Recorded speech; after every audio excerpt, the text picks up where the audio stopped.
Okay ခုနကကျွန်တော်တို့ဒီvirtual host တွေ document root စောက်ခဲ့တယ်ပေါ့နော် document root စောက်ပြီးသွားပြီ document directory စောက်လိုက်ပြီပေါ့ဒီ WordPress ဆိုတဲ့ document root directory လေးစောက်ပြီးသွားပြီအဲ့တော့ကျွန်တော်တို့ဒီ root document root directory ကိုဘယ် domain နဲ့ host လဲပေါ့အဲ့ဒါကိုကျွန်တော်သွားပြီးတော့ configuration လုပ်ပေးဖို့လိုတယ်အဲ့တော့ဒီ Apache 2 web server ရဲ့ virtual host configuration file လေးရှိတဲ့ directory လေးကိုတစ်ချက်လောက် change directory ထဲဝင်သွားလိုက်မယ်ပေါ့နော်ဒီဘယ်ထဲမှာရှိလဲဆို etc Apache 2ပြီးတော့ sites available site မှာ s bar sites available အဲ့ထဲမှာရှိတယ်ပေါ့နော်အဲ့တော့ဒီထဲကိုထည့်ပုံလိုက်မယ်ပြီးလို့ရှိရင် list ကြည့်လိုက်မယ်ပေါ့နော်ဒါသူ Apache ကနေပြီးတော့ဟို default အနေနဲ့စောက်ပြီးလိုက်တဲ့ virtual host ပေါ့ဒီ file လေးရပါတော့အဲ့ file လေးကိုကျွန်တော်တို့ပွားပြီး copy ကူးပြီးတော့ကျွန်တော်တို့ရဲ့ဒီခုနကစောက်ထားတဲ့ဒီ WordPress ဆိုတဲ့ virtual host လေးကိုကျွန်တော်တို့ပြန်စောက်အောင်ပေါ့နော်အဲ့တော့ cp ဆိုတဲ့ command ကိုသုံးပြီးတော့သူ့ရဲ့ default configuration file လေးကိုကျွန်တော် copy ကူးလိုက်မှာcv0.default.com ကိုကျွန်တော်တို့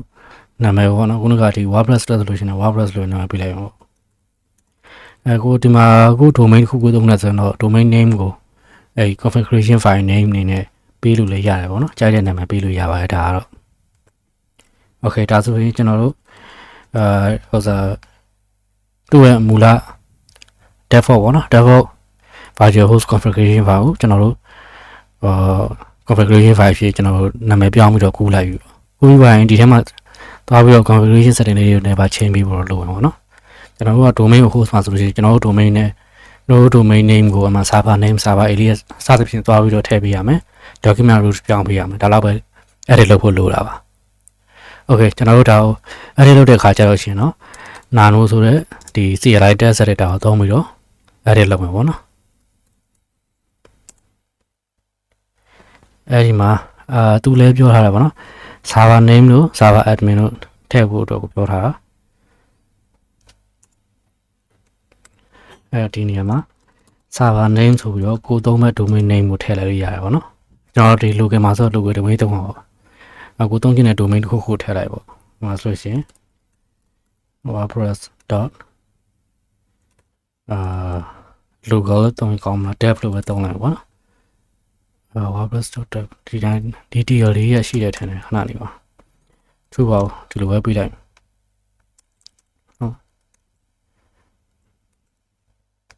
okay ဒါကိုယ့်ကိုကြိုက်တဲ့ domain သတ်မှတ်လိုက်တာပေါ့ဟိုပြင်မှာတကယ် production မှာဆိုလို့ရှိရင်တော့production အတွက်သုံးပါဆိုရင်တော့ကိုယ့်ကို domain ဝယ်ပြီးတော့သုံးပေါ့နော်ဒီမှာကျတော့နောက်က server alias ပေါ့နော် server alias ကတော့ www ဆိုတာထည့်ပြီးပေါ့နော်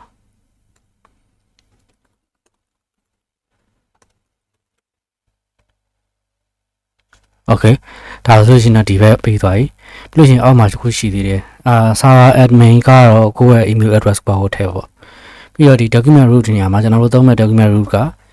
HTML WordPress ဆိုတဲ့ directory လေးဆောက်ခဲ့တာဖြစ်တဲ့အကြောင်းလို့WordPress လို့သုံးလိုက်ပေါ့ပြီးရင်ကျန်တဲ့အပိုင်းတွေကတော့သူ default ပေါ့နော်မူလအတိုင်းပဲထားခဲ့လိုက်တာပို့ပြီးတော့အဆင်ပြေပါတယ်ကိုယ့်ကိုပြန်ပြင်နေစရာမလိုဘူးပေါ့နော်သူကဆိုအဆင်ပြေလို့အားလုံးလုပ်ထားပြီးသွားဖြစ်တယ်ဒီနေရာမှာ.htss ပေါ့နော် WordPress ကသုံးတဲ့ .htss ဆိုရယ်configuration လုပ်ပြီးတော့လိုတယ်ပေါ့နော်rewrite rule တွေထည့်ပြီးတော့လိုတယ်အဲ့ဒါမှသူက.htss သုံးလို့အဆင်ပြေရလွယ်ကူတာပေါ့နော်ဒါပေမဲ့ကျွန်တော်ဒီ local မှာကျတော့မလိုပါဘူးဒီတိုင်းပဲထားလိုက်ရင်ရပါတယ်အဲ့လို control x နဲ့ထွက်လိုက်မယ်သူက save နားလို့မေးတယ် save မဲ့ဆိုတော့ y ကိုရွေးပြီးတော့တစ်ခေါက်လိုက်တယ်ဆိုရင်သူက save သွားပြီကျွန်တော်တို့ virtual host configuration file လေးတော့ကျွန်တော်တို့လုပ်ပြီးသွားပြီလုပ်ပြီးတဲ့အခါကျရင်မူလ default အနေနဲ့ပေါ့နော်run နေတဲ့ဒီကျွန်တော်တို့ရဲ့ default server ကိုကျွန်တော်တို့ disable လုပ်ရမယ်အဲ့လို disable လုပ်ပြီးတော့ကျွန်တော်တို့ဒီအခု create လုပ်လိုက်တဲ့ကျွန်တော်တို့ရဲ့ virtual host ကိုကျွန်တော်တို့ enable ပေးရမှာပေါ့အဲ့တော့ Apache 2 မှာ server မှာ site တွေကို disable enable လုပ်တဲ့ command ကမှာ disable လုပ်မှဆိုလို့ရှိရင် a2 dis site ဆိုတဲ့ command ကိုသုံးပါတယ် ကျွန်တော်တို့ disable လုပ်မှ site ကသူ့ရဲ့ default site ဖြစ်တယ် 00default.com ဖြစ်တယ်အဲ့ဒါကို disable လုပ်ပြလိုက်တယ် okay အဲ့ဒါပြီးရင်တော့ကျွန်တော်တို့အခုစောက်ခဲ့တဲ့ကျွန်တော်တို့အခုလုပ်ခဲ့တဲ့ကျွန်တော်တို့ရဲ့ virtual host ကို enable ပေးရမယ်ပေါ့ enable ပေးတဲ့ command က a2en site ဆိုတဲ့ command ကိုသုံးပါတယ် a2en site ပြီးတော့ကျွန်တော်တို့ခုနက configuration file ဖြစ်တဲ့ wordpress.com ပြီးရင်တော့ဒီမှာပထမတစ်ခါကျွန်တော်တို့သူ့ရဲ့ default site သူ့ရဲ့ default site ကို disable ပေးလိုက်ပြီးတော့ကျွန်တော်တို့ရဲ့အခုအသစ်လုပ်ထားတဲ့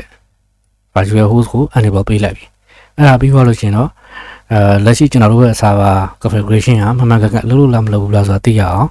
ကျွန်တော်တို့ Apache config test နဲ့စစ်ကြည့်လို့ရပါတယ်အဲ့ဒါကိုသုံးမှလို့ရှင်တော့ Apache ctl config test ပေါ့နော် configuration test လုပ်မှာဖြစ်တဲ့ကြောင့် config test sorry Apache ctl config test Apache 2 ctl ကမသိဘူးတော့ command က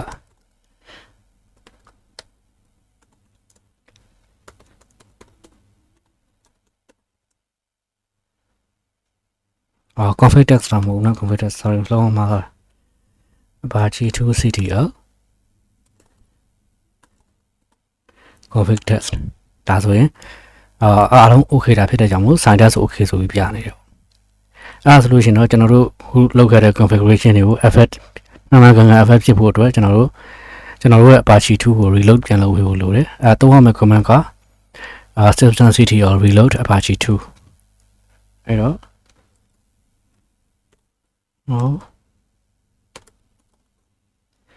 ctl apache 2အဲဆိုရင်တော့ကျွန်တော်တို့ဒီခုလုပ်လိုက်တဲ့ကျွန်တော်တို့ဆောက်လိုက်တဲ့ virtual host ကကောင်းကောင်းမ run နေပြီပေါ့အဲ့ဒါကို browser ကနေပြီးတစ်ချက်ဝင်ကြည့်လိုက်လို့ရတယ်ပေါ့နော်production server မှာဆိုရင်တော့ domain name ကနေပြီး DNS management တွေပဲလုပ်အောင်ပေါ့နော်ကျွန်တော်တို့ရဲ့ဒီ server IP address ကိုတေချာ point ဖို့အတွက် DNS management လုပ်ပေးရမှာပေါ့ record တွေပဲတွက်ထည့်ပေးရမှာပေါ့ဒီမှာဆိုလို့ရှိရင် local မှာဆိုရင်တော့မလုပ်ပါဘူးဒီတိုင်းပဲအဲ့လိုလုပ်ပြီးလို့ရှိရင် IP address ကနေခေါ်ကြည့်လိုက်တဲ့ဆိုရင်တော့ကျွန်တော်တို့ Apache ရဲ့ default page ကိုတွေ့ရမှာဖြစ်ပါတယ်ဟုတ်ပြီဒါဆို virtual host configuration ပြီးသွားပြီဆိုလို့ရှိရင် WordPress deploy လုပ်တဲ့အပိုင်းပေါ့နော် WordPress CMS ကို deployment လုပ်တဲ့အပိုင်း deploy လုပ်တဲ့အပိုင်းကိုကျွန်တော်တောင်းရပါအဲ့တော့ WordPress ကိုကျွန်တော်တို့သူ့ရဲ့ website ကနေပြီးတော့ WordPress package တွေကို WordPress CMS တဲ့ package တွေကို download ဆွဲရမှာအဲ့တော့ကျွန်တော်တန့်တဲ့ကိုခဏပြောင်းဝင်လိုက်ပြီးတော့ download ဆွဲမှာပေါ့နော်အဲ့တော့ download ဆွဲတဲ့အခါကျရင် wget နဲ့ဆွဲလို့ရပါတယ် wget http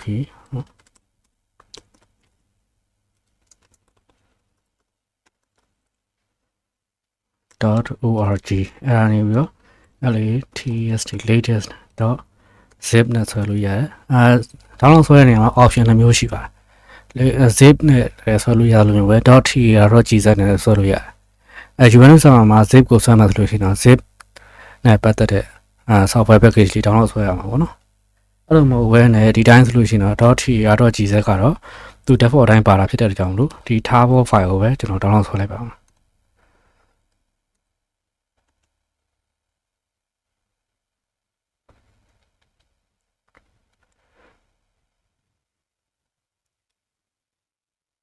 ကျွန်တော် HTTPS လုံးဝမှားသွားတယ် HTTPS ဖြစ်နေတယ် Okay ပြန်ရိုက်လိုက်မယ်နော်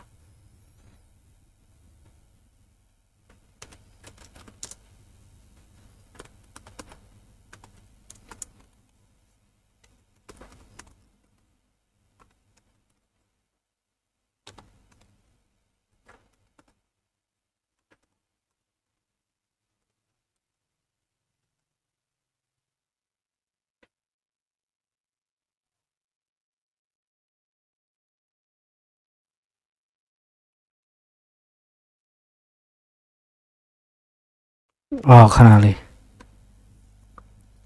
ဒီမှာဆိုရင်ကျွန်တော် internet ကခုနကမေးပြတ်သွားတဲ့အခါကျတော့ မရပြန်အောင်အဲ့တော့ခဏတည်းမှာရလိုက်မယ်ပေါ့နော်